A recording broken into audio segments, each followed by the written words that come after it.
कोकणानं कधीही व्यक्ती म्हणून कोणावर प्रेम केलं नाही. ते फक्त एकाच व्यक्तीवर केलं, ते म्हणजे वंदनीय बाळासाहेबांवर. त्याच्यानंतर व्यक्ती म्हणून प्रेम केलं नाही. वंदनीय बाळासाहेबांनी जो धनुष्यबाण कोकणामध्ये दिलेला होता, बाळासाहेबांना आदरांजली म्हणून, बाळासाहेबांचा आदर म्हणून कायमस्वरूपी हे कोकण धनुष्यबाणासोबत राहिलं. आणि तोच विचार माननीय एकनाथ शिंदेसाहेब पुढे घेऊन जात आहेत.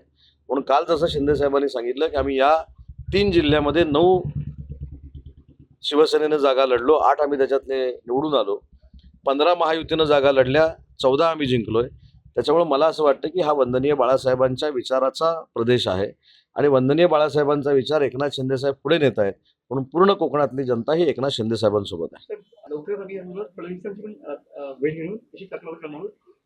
त्यांचं म्हणणं असं आहे की जी माझी मुंडेंची भेट झाली ती म्हणजे तब्येतीच्या कारणास्तव झाली आणि याबाबत जे काही षडयंत्र रचलं गेलं त्यामध्ये एक मोठा नेता आहे आणि त्या मोठ्या नेत्याच्या बाबतीची तक्रार आम्ही मुख्यमंत्र्यांकडे करणार आहोत. सो बेसिकली राजकारणात नेमकं काय सुरू आहे? धसानी धनंजय मुंडेंची भेट घेतली. त्यांनी खुलासा केला होता की मी त्यांची आरोग्याची चौकशी करण्यासाठी गेलो होतो, तब्येतीची चौकशी करण्यासाठी गेलो होतो.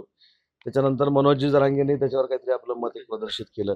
त्याच्यानंतर परत सुरेश धस साहेबांनी केलं. मला असं वाटतं की ह्या सगळ्या गोष्टीमध्ये मी काही बोलणं उचित नाही, कारण जे प्रसंग घडलेले आहेत ते फार संवेदनशील आहे आणि शिवसेनेची भूमिका आम्ही कायमस्वरूपी एकनाथ शिंदेसाहेबांच्या नेतृत्वाखाली हीच सांगितलेली आहे की संतोष देशमुखच्या मारेकऱ्यांना अद्दल घडली पाहिजे, त्यांना फाशी झाली पाहिजे.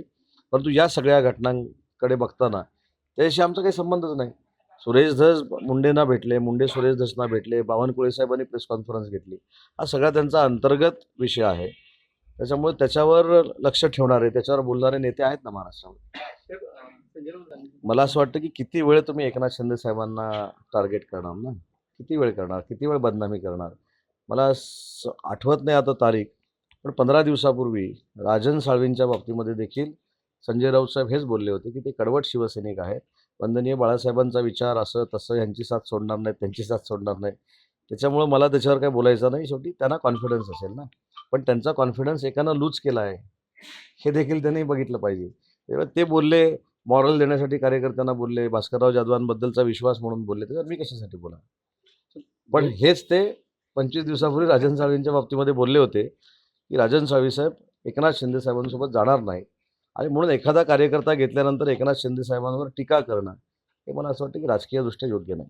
दुसरी महत्त्वाची गोष्ट की शिंदे साहेबांच्या मंत्र्यांकडे, शिंदे साहेबांच्या सहकाऱ्यांकडे जेवायलाच कोणी जायचं नाही, हा आता पक्षाचा आदेश निघतो. ही एक फार मोठी कमाल आहे.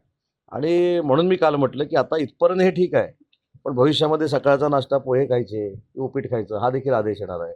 दुपारच्या जेवणात काय असलं पाहिजे, भाकरी असली पाहिजे की चपाती असली पाहिजे, हे देखील आदेश निघतील की काय राजकीय, अशी आता भीती माझ्यासारख्या कार्यकर्त्याला वाटायला लागली.